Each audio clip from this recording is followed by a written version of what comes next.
Hello. Okay, so day 16 of what I'm thankful for in my life story. So today I wanted to talk about when I was training back at the club. We happened to have a lot of professional athletes, and we had baseball players that had come in, and we had a lot of the pitchers. And so, of course, I'm starting to expand on this little concept thing, and a couple of my friends had come in and they said, I was like, hey, can I check this out on you? And they were doing it, and they noticed a difference in how it felt on different things like doing a pull-up and even their pitching pattern and stuff like that. So then I got excited about it, but then I started noticing that out of about 18 players that I'd worked with, that all the pitchers at the major league level were the same body type.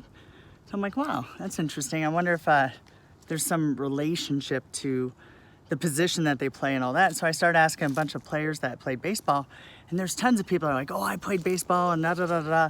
I was really good. I was in high school or whatever, and then they got injured. But then when I talked to a couple of the pros I was working with, they said that they weren't really that great in high school, but they got better as they played. But then I started analyzing it a little bit more. So the movement pattern of a baseball pitch, it's a quad dominant landing pattern. So if you have somebody who's quad dominant in the beginning, as they do it, they're going to be really good. But then as they keep doing it, they're going to become more quad dominant. So I'm flexion. I'm quad dominant, so to speak, in that nature. And if I do a quad dominant sport, I get more injured because my hamstrings become predominantly weaker.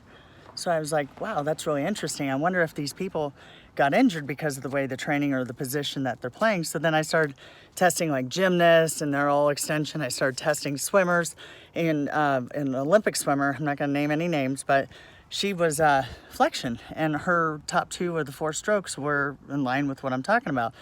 But then I also noticed that in volleyball, when I would play, I would put my hands on my thighs, and they were like, hey, get your arms up, you got to be quicker. But most of high-level volleyball players are the extension body type, and here I am a flexion girl, or what's called red team, and it kind of started making sense. So now I'm looking at like in different sports, maybe gearing kids to different positions based on the body type, or when we train them, making sure that we undo the sport.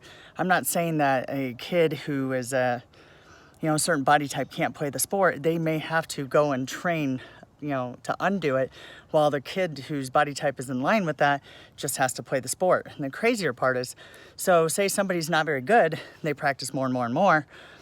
What if it's actually making them worse? Because I know some kids, they practice really hard and they get worse, and I know some kids, they practice a lot more and they get better, and maybe that's related, because think about it. If you have like a parent who is like a pro ball player who played football, and their kid is the opposite body type of what I've seen in football players, and they're riding their kid's butt, making them practice more and more, and they're getting worse, and yet they're trying to accuse them of not practicing enough. Maybe that's not the problem.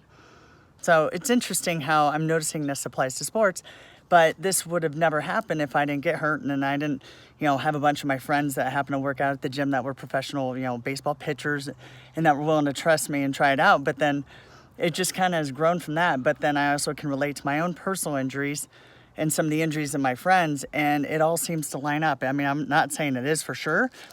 It's something to look at, and I think it's fascinating, because we have a lot of kids we're bringing up into this world. What if we can prevent them from getting hurt in their sport? And what if we can kind of gear them towards things that are more favorable, so they're not killing themselves, beating their bodies up, maybe not in the way that's going to work for them, but might work for the other kid. I don't know. Food for thought. So if we didn't have those experiences, so I'm grateful for those experiences and my volleyball injuries and my experience with the baseball players. And so that's it.